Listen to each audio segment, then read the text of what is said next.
Hey guys, Aaron here with the Punt Factory, and welcome back to another video. This series, How to Punt a Football, has been my favorite to film so far, favorite to record, and was the basic idea and the premise as to why I wanted to start this channel in the first place. I'm a teacher, I'm a coach, I love to give instruction. So this series, How to Punt a Football, again, has been the cornerstone of what I wanted to build this channel around. The two previous videos, How to Punt a Football Grip and How to Punt a Football Footwork, have been really successful, and I appreciate you guys taking the time to watch those videos, and I hope they've been very helpful. In today's video, I want to go over two things in one because I believe they go together. The first thing I want to go over is body position. By body position, I mean where your shoulders should be, where your hips should be, and how your body should look and feel from stance to kick.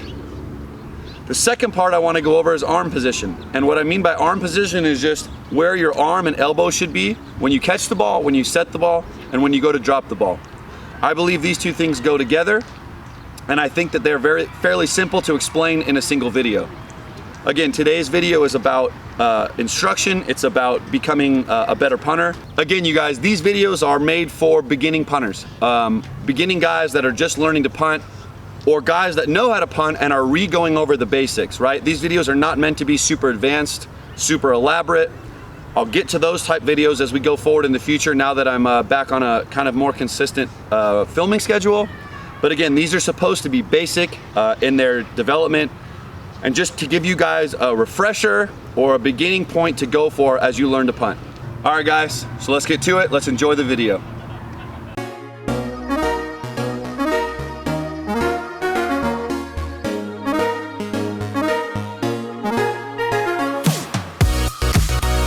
All right, so for the first part of this video, what we want to go over is body position. From catch to kick, the most important thing and number one rule and thing that I want to go over is I want your shoulders in front of your hips. Imagine yourself doing a power clean or a hang clean, a back squat, a front squat, a box jump. All the movements that you guys are doing in the weight room with your team or alone, obviously in the gym, all of the movements that we're doing in order to make our bodies more powerful and more explosive come together when we're talking about a punt. When you look at all the basic movements that we're talking about, the number one most important thing is that our shoulders stay in front of our hips. And I'll give you guys some examples right now of what it's supposed to look like. All right guys, so I have three pictures here that I want to start the video and this portion of the video by looking at. These are three guys that I've worked with, and I like these pictures because they kind of show you an example of what I mean. The first picture is Alex Galland of San Jose State University. He's on his first step here, and you can see ever so slightly his shoulders are still in front of his hips. If you took the ball away, guys, if you took the background pictures away from these, it would just look like a guy generating a lot of power through his body. Remember that your hips, your core, your glutes, your legs, that's the central engine of how humans create power. So we want to make sure we keep our hips behind our shoulders, because that's how when we get to the part where we're going to punt, where we're going to swing, that's where all of our power is going to come from. In the second picture, you see Josh Carlson of New Mexico State University. Again, he's on his first step, and you see he's got a really good position with his shoulders in front of his hips. And in the last picture, you see Jamie Gillen from the Cleveland Browns. He's got a very good lean coming forward. Okay, all of that power is sitting back in his hips. And when they get to the swing, which I'll show you guys here in a minute, you'll see how they're able to use all that power to go through the ball. So again, you guys, from stance to swing, I want you to think about fighting to keep your shoulders in front of your hips the entire time. So in my stance, right, I want to make sure that my shoulders stay in front of my hips already from the get-go. A lot of guys like to stand tall in their stance. One of the first problems you will encounter in terms of making your body in a bad position is if I start with my shoulders, even with my hips, right? That means at some point during my swing, I need to try to get them forward, which means that at some point going forward, I'm putting my shoulders forward and there's just adding a lot of movement to my punt. So what I like to teach is just keeping my shoulders in front of my hips from the very beginning. Now I've caught the ball, now I've taken my first step. Again, I'm still trying to keep my shoulders in front of my hips. And the general idea here, you guys, is when I go to my last step, Naturally, your hips will shoot a little bit forward, but what I want you to do is fight to keep your shoulders forward so that when I go to plant and when I'm ready to swing, I still have access to all of my power. I got a picture here, you guys, of Colby Wadman of the Denver Broncos. This is from about a year ago. And if you look in this picture, he's on contact. You see that he's very much trying and fighting to keep his shoulders in front of his hips. Again, you guys, it's not always gonna look the same for every guy, and that's something to remember, is that everyone's gonna look a little bit different, but he's fighting to keep his shoulders forward. Okay, and you can see here in the next picture how good of a nice forward shoulder position he's in. But you start to look at those two pictures and how aggressive he's getting, and you look at the how he's fighting to keep his shoulders forward there again, all the way until his swing. One of the most important things you guys to understand is, I want you to be forward, I want you to be aggressive, and the way I like to explain it is, I want you to become as aggressive as you feel possible, with still maintaining the ability to swing up, right? So I don't want you to be so far forward that you don't feel like you can swing up. Obviously, we're not talking about, you know, really bending. But as you see in some of these pictures and some of these videos, although the degree varies in terms of how far each individual player likes his shoulders forward, I do want you to remember that I want you to stay as forward as you feel comfortable, because the shoulders, in my opinion, are gonna help get distance downfield. However, when you swing, everything is coming up. So the most simple way to put it, you guys, is keep your shoulders forward and swing as up as we can, right? Shoulders forward, swing up. I'm a big believer that shoulders help get all the distance you need. So when I get messages or questions from players about, hey coach, I'm kicking the ball high but not very far, or you're getting more hang time than distance, one of the first things I check is where is the guy's shoulders, right? And a lot of times those players' shoulders are just straight up. So to make it simple, we want to fight to keep our shoulders forward the entire time from stance to kick. The angle will vary, but I want to make sure that each of you guys understand that lean, this movement with my shoulders, is what's going to help me get downfield and help me generate the most power. Here, guys, is one more video. This is Colby from this past off season. You can see how far he's driving forward with his shoulders. Okay, everything's going downfield. Everything is being very aggressive. However, what you're able to see is that when he swings, everything is going straight up, right? So because his hips are behind his shoulders, because he's in a great position, what you'll see is that everything is going up. Those shoulders are fighting to stay forward, and his hips won't actually release until after the ball is gone. Common mistakes here, guys, I always like to go over what are common mistakes. It's really simple. The most common mistake, the one that you'll find yourself doing the most, is just that your shoulders stay too tall. I use the phrase too tall because it's the easiest way to explain it via a text message, via a direct message. If I've never met you and you're watching this video right now, check to see if your shoulders are too tall. If your shoulders get too tall, all that means is that your hips are gonna get up underneath you and you're gonna lose power. Another common mistake you might feel, or another way to think about it, is if you ever find yourself crunching. A crunch, in my opinion, most of the time simply just comes from our shoulders and our getting too back, our hips getting underneath us, and then when we go to strike the ball, we're forced to try to play catch up. Our shoulders are trying to get forward and we end up crunching. A third thing you might feel is that your swing doesn't really come up all the way, and a lot of times, you guys, that stems from crunching, which stems from your shoulders being too tall in the first place. So if you feel like your swing is stopping, if you feel like you're crunching, a lot of those things come from your shoulders not being forward enough. So just make sure you're trying to keep your shoulders in front of your hips. The last thing I'll say, guys, is I always equate power to money.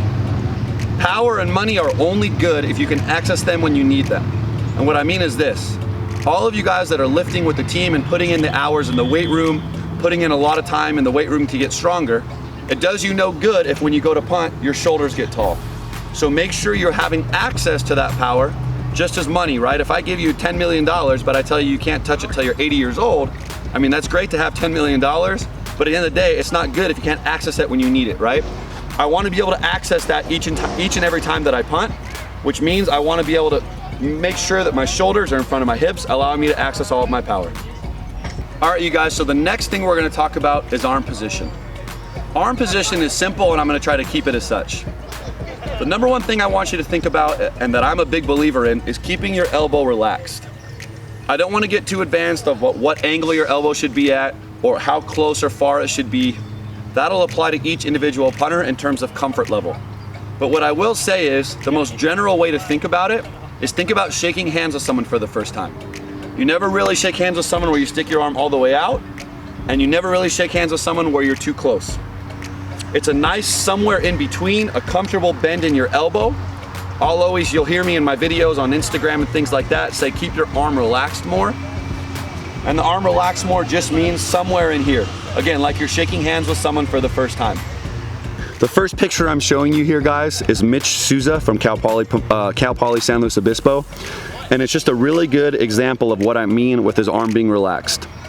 A lot of questions I get is, hey coach, I feel like the ball's too close to me. I feel like the ball, I don't really ever think the ball can be, you're not really gonna have the ball too close unless you're doing it very wrong, right? If you notice here, Mitch's arm is super relaxed.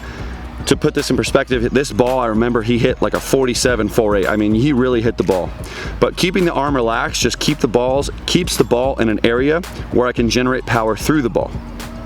Here's a video of him from a different day, but putting it into a video, look how relaxed his elbow is.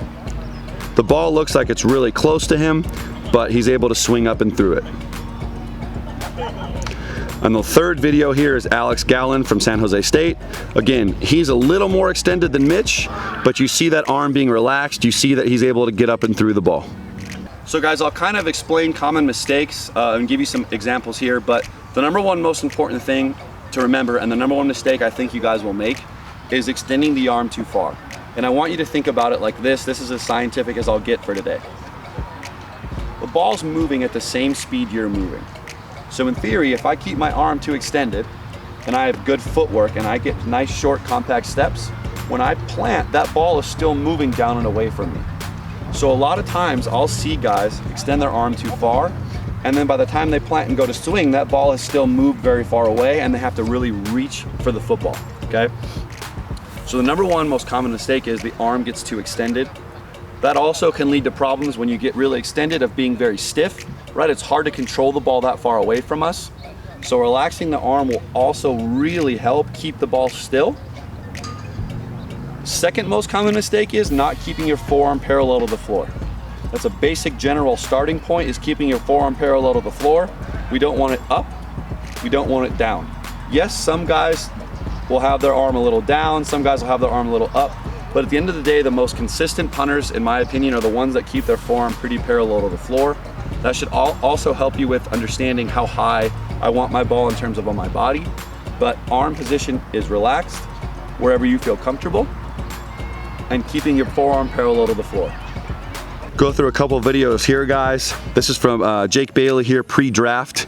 And you see here in this video, his shoulders are in front of his hips, but you also see that his forearm is parallel to the floor. His elbow's nice and relaxed. And again, it looks like the ball is going to be really tight to him, but in fact, it's a really good spot to drive up and swing through and create power.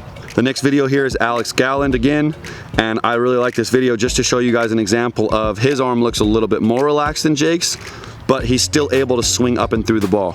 Again, you guys, if you find yourself as a guy that can swing up pretty well without a ball, and then when you go to punt, you're not able to swing up as much, a lot of times it's just because that arm is too extended and you're playing catch up with the ball the entire time. The last video here is Jared Porter from Louisiana Monroe. And again, Jared, in my opinion, of all the guys I work with, has one of the best examples of relaxing the arm. His forearm's parallel to the floor. Again, the ball may look tight to him, but you're able to see that he can swing up through the ball very, very, very, very well. He's fighting to keep his shoulders forward, but again, that arm being relaxed, he does a great job of doing that. So again, you guys, we've now gone over body position and arm position. Just to recap, all we want to make sure we're doing is trying to keep our shoulders in front of our hips the entire time from catch to kick. Common things that'll happen, and the number one biggest mistake guys will make is that their shoulders get too tall, which inevitably brings their hips forward and they lose power, right? All we're trying to do is stay in a position to generate power. With the arm, you guys, think about shaking someone's hand. We want to have our elbow nice and relaxed. We don't want our arm too far out or too far in. The common mistake, and the one I'll see the most, is the arm gets too extended. Check out the videos that we went through, check out the pictures that I have in this video to make sure that you guys understand that everyone's a little bit different, but that the general principles remain the same. I've probably linked somewhere up here during this video my footwork video and my grip video. But this series, you guys, again, is super helpful, and now we've gone through steps, grip, arm position, and body position, the 4 pillars that I believe in with punting. Make sure you guys check those videos out as well. Make sure that you guys are trying to do your best to put them all together. But as always, if you have questions, feel free to leave them in the comments below or message me, as my number and everything is down in the information below. I hope you guys enjoy the video. I hope you guys understand it. Again, if you have questions, let me know. Going forward, we're gonna get more advanced as I continue to be home and be able to film videos. So we're gonna go through how to punt a football directionally, how to punt an Aussie ball. I'm gonna start a how-to series, or top 5 things. I have a lot of ideas for the channel that I want to get going now that I'm back home and settled. So stay tuned for those. And again, follow me on all my socials. If you guys have any questions, make sure you ask them. And again, hope you enjoy the video, and I'll see you guys in the next one. Thanks for watching this video, guys. To continue along with this journey and watch this channel grow, please consider liking this video and subscribing to the channel.